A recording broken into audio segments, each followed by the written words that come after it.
خیلی بیشتر از این حرفاست. ইসরায়েলের আগাম হামলার জবাবে শক্তিশালী মিসাইল ও ড্রোন নিয়ে ইসরায়েলের আকাশে তাণ্ডব শুরু করেছে তেহরান। সাপের লেজে পা দিয়ে এখন ভয়ঙ্কর প্রতিহতের মুখোমুখি নেতানিয়াহুর সৈন্যরা, এই তথ্য নিশ্চিত করেছে আইআরজিসি। প্রথমে কম শক্তির ব্যালিস্টিক মিসাইল ধাপে ধাপে হাইপারসনিক দিয়ে আঘাত হানার প্রস্তুতি সেরেছে ইরান। তাই তো ভয়ে আকাশপথ বন্ধ করে শহর জুড়ে সতর্কতা জারি করে গর্তে লুকাচ্ছে ইসরায়েলিরা। ইরানের হাতে রয়েছে শাহাব-3 জোলফাঘার ব্যালিস্টিক ক্ষেপণাস্ত্র।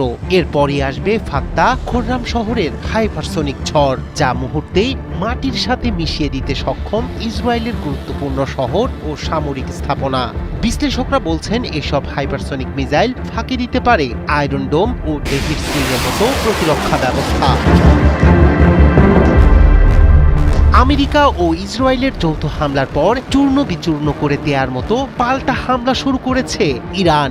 আক্রমণের পরপরই বার্তা সংস্থা রয়টার্সকে দেয়া বক্তব্যে ইরানি কর্মকর্তা বলেন, সাম্প্রতিক হামলার জবাব দিতে কঠোর ও বিধ্বংসী হামলা শুরু করেছে তেহরান। তিনি বলেন, যুক্তরাষ্ট্র ইসরায়েলি হামলার জবাবে ইরানের পাল্টা আঘাত হবে অত্যন্ত ভয়ঙ্কর। বিশ্লেষকরা বলছেন এরই মধ্যে বহুমাত্রিক আঘাতের প্রস্তুতি সেরেছে ইরান। প্রথম ধাপে চলছে ইসরায়েলের আকাশে মিসাইল ঝড়। খামেনি প্রশাসনের হাতে রয়েছে কয়েক ধরনের মারাত্মক অস্ত্র।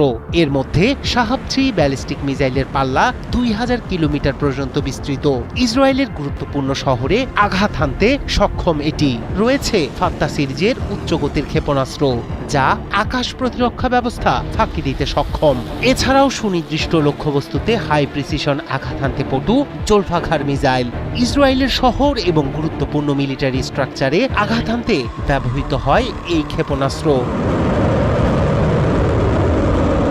এই মিসাইলগুলো একত্রে ব্যবহার করলে ইসরায়েলের উন্নত আকাশ প্রতিরক্ষা ব্যবস্থা আয়রন ডোম ও ডেভিড স্লিং চাপের মধ্যে পড়ে। বিশ্লেষকরা বলছেন, পাল্টা আক্রমণে ইরানি ক্ষেপণাস্ত্রগুলো সফলভাবে প্রতিরক্ষা ফাঁকি দিতে পারে, যা শহর ও অবকাঠামোর জন্য ভয়ঙ্কর বিপদ তৈরি করবে। ইরান শুধু ক্ষেপণাস্ত্র ব্যবহারই করছে না, বহুমাত্রিক হামলার কৌশল নিয়েছে তারা। সমুদ্রপথ, স্থলসীমা এবং আকাশ সব ক্ষেত্রেই প্রস্তুতি। বিশ্লেষকরা বলছেন, ইসরায়েলের কিছু গুরুত্বপূর্ণ শহর এবং সামরিক স্থাপনা এখন মারাত্মক ঝুঁকিতে। ইসরায়েলের আগাম হামলার জবাবে ইরানের পাল্টা হামলা মধ্যপ্রাচ্যের জন্য নতুন উত্তেজনা তৈরি করেছে। মিসাইলের এই ঝড় কতটা ধ্বংসাত্মক হবে তা এখন নির্ভর করছে প্রতিরক্ষা ব্যবস্থার প্রস্তুতি এবং কৌশলের ওপর। তবে এটা নিশ্চিত, ইরান প্রতিহত নয়, তারা আঘাতের জন্য সম্পূর্ণ প্রস্তুত। রায়হান কবির শুভ্র, 71। ارزنده حزب الله رو به شهادت رسوندن بلا شک.